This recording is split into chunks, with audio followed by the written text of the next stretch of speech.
கடலுக்கடியில் 3 நாட்கள் மரணத்தை வென்ற மனிதன். ஒரு மனுஷனால தண்ணிக்குள்ள மூச்சு விடாம எவ்ளோ நேரம் இருக்க முடியும்? 1 நிமிஷம், 2 நிமிஷம். ஆனா ஒருத்தர் கடலுக்கு அடியில 100 அடி ஆழத்துல எந்த ஸ்கூபா கியர் இல்லாம முழுசா 3 நாட்கள் உயிரோட இருந்திருக்காருன்னா நம்புவீங்களா?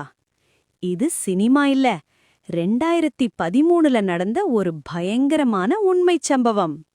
ஹாரிசன் ஓகீன் நைஜீரியாவைச் சேர்ந்த ஒரு சமையல்காரர்.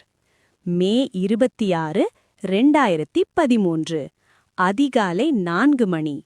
ஹாரிசன் வேலை பார்த்த அந்த சின்ன கப்பல் திடீர்னு வந்த ராட்சத அலையால நடுக்கடல்ல கவிழ்ந்துடுச்சு.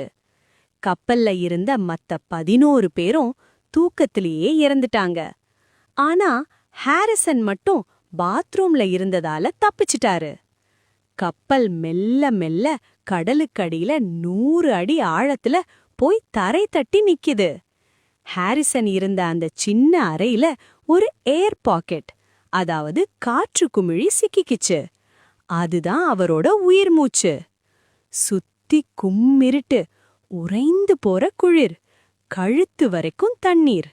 அது மட்டும் இல்ல, பக்கத்து அறைகள்ல அவரோட நண்பர்கள் உடல்களை மீன்கள் கடிக்கிற சத்தம் அவருக்கு கேக்குது.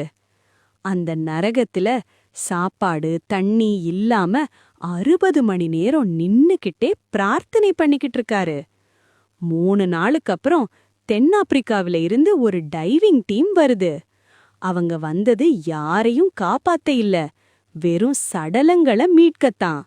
ஏன்னா 3 நாள் தண்ணிக்குள்ள யாரும் உசுரோட இருக்க முடியாதுன்னு அவங்களுக்கு தெரியும்.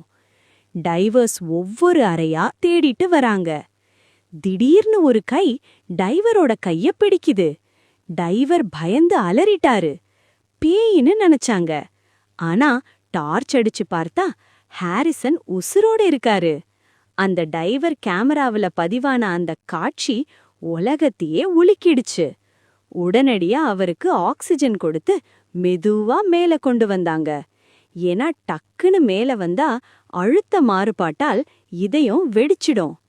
கிட்டத்தட்ட 60 மணி நேரம் யமன் கூட சண்டை போட்டு ஜெயிச்ச ஹாரிசன் இன்னைக்கு தி ஆக்வாமேன்னு அழைக்கப்படுறாரு. கடலுக்கடியில 3 நாள் நினைச்சு பார்த்தாலே மூச்சு முட்டுதில்ல? இந்த அதிசய தப்பித்தல பத்தி நீங்க என்ன நினைக்கிறீங்க? கமெண்ட்ல சொல்லுங்க.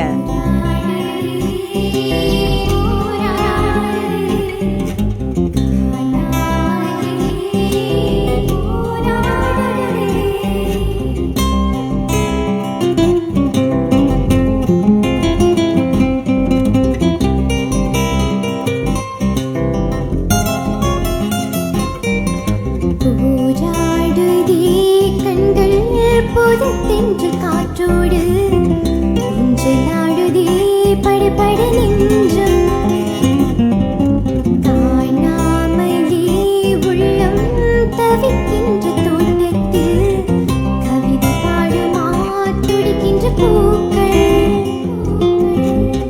கவிதை பாடுமா துடிக்கின்ற பூக்கள்.